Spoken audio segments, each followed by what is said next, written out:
get ready with me. Ay, kala mo talaga totoo. Pupunta ako ng Uptown Mall dun sa baba. And nakapag-bis na ako, nakaligo, nakabihis. Mag-ayos na lang ako ng face.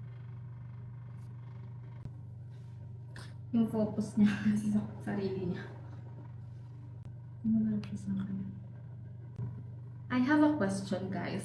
Flight ko kahapon from Davao papuntang Manila and Cebu Pacific yung airline ko. Natagalan ako sa bag drop. Rewind tayo one day or one night before the flight. Bumili ako ng premium seat. Dahil nga late na ako nakaboard ng plane dahil sa bag drop, yung seat na inuupuan, yung seat na binili ko, may nakaupo.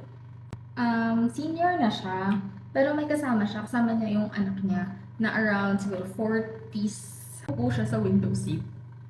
Hindi ko alam, kayo ba? Papaalisin niyo ba siya?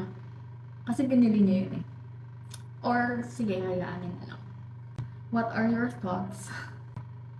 Pero ako, ang ginawa ko, doon na lang ako sa may aisle seat umupo, yung bakanting upuan. Hindi ko na sila pinaalis. Kasi naka-seat belt na sila, guys. Ang pangit naman na, sige tayo ka dyan. Let's ka dyan. Ayun lang, alis na ako.